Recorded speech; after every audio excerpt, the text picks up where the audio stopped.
In this episode, we go over how local kings in Nigeria are abusing their subjects. A Nigerian woman was in an altercation in a Kenyan airport, and we go over the curious case of why Nigerians love Donald Trump so much. All that and more in this episode. In Ogun State, a local king, the Olorile of Orile Ifo, Obasemu Ogunjobi, was seen disrespecting and abusing a 72-year-old man with his goons.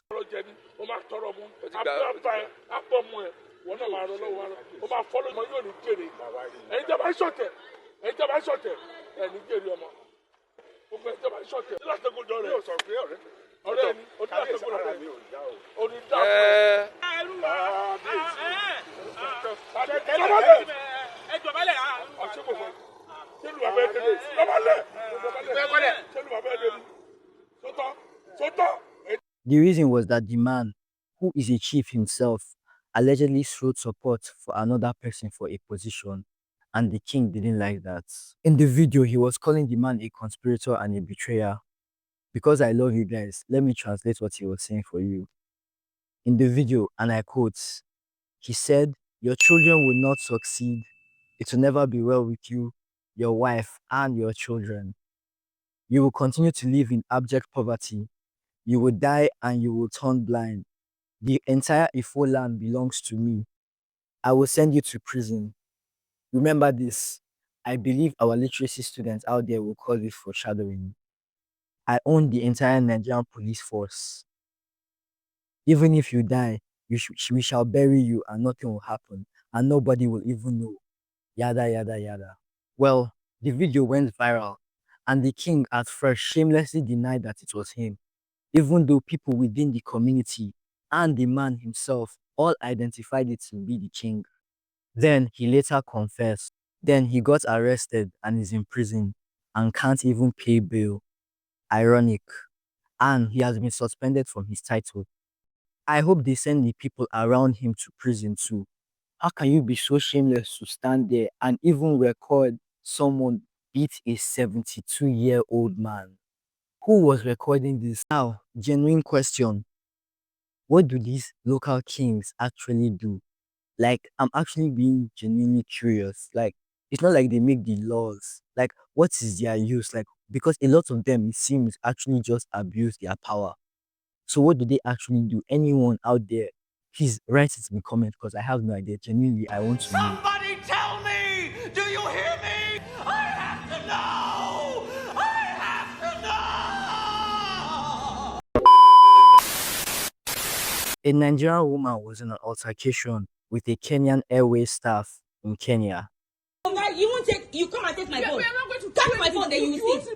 Touch my phone. You touch my phone. Trust me, you're not going to. Oh, you guys, oh no, get that phone. You're not going to fly on Kenya Airways again. Oh, get that phone. You're not going to fly on Kenya Airways. Okay, you will see now. You can never get our aircraft. I will not check This it is not down. what you. Thank God. I'm speaking to the Minister of Finance of Nigeria. You will see. Call the president. Then, Call the thank God. president. Pow! President of Nigeria. Okay, let's go on. Call the president. Call your president. Yes, we're What kind waiting. of mannerism is Oh this? yeah, now. Call your president. See, you. Call the president. You. What is this? I want a hotel. I need sanitary We're not towels. going to give you anything. You will give me food tonight. We're not giving you anything. Yes, okay. I'm telling you, Oh yeah, now. we won't give you anything. Very wicked set of people. 17 hours layover. 17 hours. Act of wickedness. I have blood clot Call issues. your president. Call your Oh yeah, president. go see Call Wala. anyone you want to call. Call your president. Moti snape. Moti snape. Moti snape. Master the same. Very wicked set of people. Very wicked. You are wicked. You are very wicked yourself. You are so Wicked. Continue. And listen, I love my Nigerian people, but the Nigerian woman here was dead wrong and downright nasty. She was boarding a flight from Lagos to Paris and she stopped at Kenya, but she didn't have her Schengen visa with her, so the airways couldn't let her enter the flight. She then got angry and started shouting at the staff, which was where the video began at. And she threw not one, not two, but 3 used sanitary pads at the staff. The woman here kept her composure because if someone threw 3 used sanitary pads at me, I will lose it. With the small chance that she wasn't lying, what were you even expecting the Minister of Finance of Nigeria to do in this situation? Like, was the Kenyan staff supposed to be scared or something? Oh, scary! Oh, shiver my timbers! Shut up, man! She was then deported back to Lagos. A rally was held in Nigeria celebrating Donald Trump after he got elected as the 47th president of the United States of America.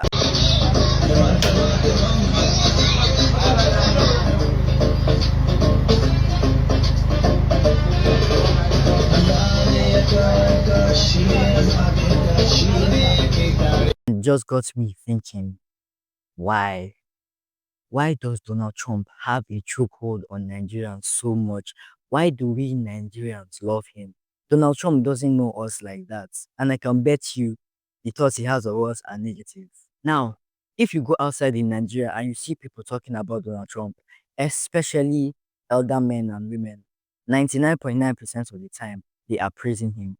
And it got me thinking, why do we like him? Well, let's rewind a bit. Donald Trump ran for the 2016 election after literally everybody in the world thought he was joking, and multiple people made jokes about him running. Donald Trump, just last week, he confirmed to the National Review that he is again considering a run in 2016. Do it. Do it. Look at me. Do it. I will personally write you a campaign check now on behalf of this country, which does not want you to be president, but which badly wants you to run. Barack Obama, the first predecessor to Trump, literally joked about him running to his face at a White House event before Trump decided to actually run. Donald Trump is here tonight.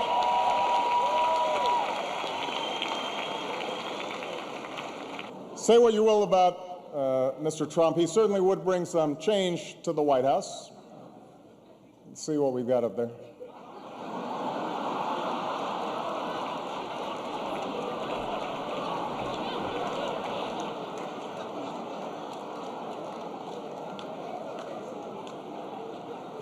I'm sure he regrets that now. The funny thing is that before the 2016 elections, I can bet you that 99% of Nigerians did not know who Donald Trump was, though he was a billionaire and a celebrity in his own right in America, having a popular TV show called The Apprentice. And it makes sense because why should we know who he was? He was just a billionaire. That's like asking Nigerians now if you know who Jeff Yass is. Who? Exactly. Now, what attracted people to Trump in general was that he wasn't like other politicians. He didn't say what other politicians said. He didn't do what other politicians did. Do it. And when you're a star, they let you do it. You can do anything. Whatever you want. Grab them by the you can do anything. For better or for worse. And that's what attracted his fan base in America. They said he wasn't like other politicians. They said he would change the government for the better, etc. But is this what attracted Nigeria to him? Partly yes. See, in Nigeria, for lack of a better word, we love macho men. We like to say our minds and we like people who say their minds. Examples of this are Minister of FCT, Nyesom Wike, and the Governor of Osun, Ademola Adeleke. But it is not the main reason. The biggest reason, and I think that we all know this, are his anti-LGBT views. This is the main reason Trump is loved. If Trump was pro-LGBT, Nigerians won't like him as much as they do. In fact, by a lot, they won't like him. But see something interesting. Jeb Bush, who was Trump's main opposition to the Republican Party presidential nominee, is also anti-LGBT. In fact, most Republicans are. Why isn't Jeb Bush loved like him? In fact, a lot of past American presidents also were anti-LGBT, but no one in Nigeria ever held rallies for them. Now, this is another reason, and a huge one. Not trying to glaze Trump or anything, but Donald Trump is a massively charismatic person. Whether you like him or not, you have to agree to this. Most politicians, and I'm sorry, I'm not trying to be mean here, but most politicians have the charisma of a wet potato. So many videos of Trump, even during his campaign, doing things that make you go, wow, this guy seems fun. And even during the debate and the campaign in 2016, the guy said a lot of amazing one-liners. he lost a lot of his charm in this past 2024 election. His debate with Biden was literally just two old men yelling at each other. But in 2016, oh my days, cue the montage. Jeb doesn't really believe I'm unhinged. He said that very simply because he has failed in this campaign. It's been a total disaster. Nobody cares. And frankly, I'm the most solid person up here. I built a tremendous company. I'm at 42 and you're at 3, so far I'm doing better. Doesn't matter. So far I'm doing better.